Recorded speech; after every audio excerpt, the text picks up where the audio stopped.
please. Thank you, Chair, and thank you, Mr. Doan, for your attendance today and your opening statement. There is, it would be prudent for me, sir, to remind you of a couple of things. I specifically asked that you be sworn for a reason. Even though when witnesses attend at committee, there is a parliamentary privilege that whether people are sworn in or not, it would still be considered a contempt of Parliament to mislead the committee by giving a false statement or false evidence, to refuse unless related to cabinet confidences, to answer any questions, or to fail to produce documents that this committee might require someone to produce.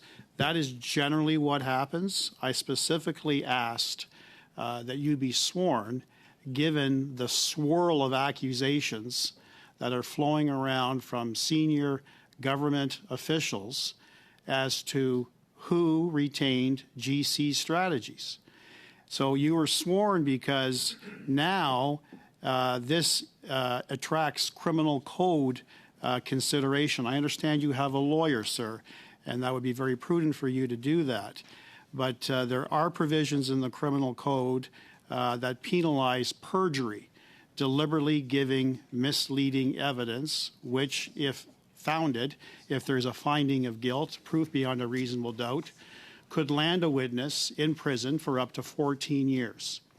So you've got both of those issues to contend with, but I say that not to intimidate. I say that not to concern you. I say that not to force you to clam up and consider your instructions from legal counsel. I say that because, sir, I want to give you a safe place in this committee. There were a lot of accusations hurled at you by Mr. Cameron MacDonald, and I have some serious reservations regarding his truthfulness with respect to those accusations. So this is your opportunity, Mr. Doan, to finally set the record straight. So he, on a number of occasions, has accused you that, notwithstanding his position as Director General of Innovation, this particular ArriveCan app surely would fall within his mandate as an innovative product. He's accused you of selecting GC strategies. You, on the other hand, sir, when you testified on October the 24th, 2023, not once, but I counted it on 4 different occasions over the course of that 2-hour meeting, questions from numerous members of this committee from all political stripes claimed that you still don't know who ultimately selected GC strategies. And in fact, you even went so far to say you've been trying to find the answer for close to a year. You use references to my team made that decision, but then your team consists of 1,600 employees. That doesn't make sense. Then you narrowed that down to potentially 6 director generals. I narrowed that down to Cameron MacDonald, who's largely responsible for innovation. So we have numerous competing theories as to who chose GC strategies. And I can understand. I think Canadians can understand why no one wants to take ownership.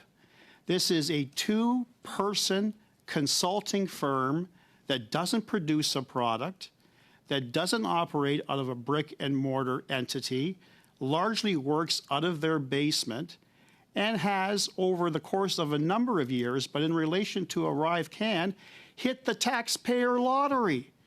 $9 million for doing nothing other than finding professionals to do the work. It's a pretty good gig. I bet you there are millions of Canadians who would love that opportunity.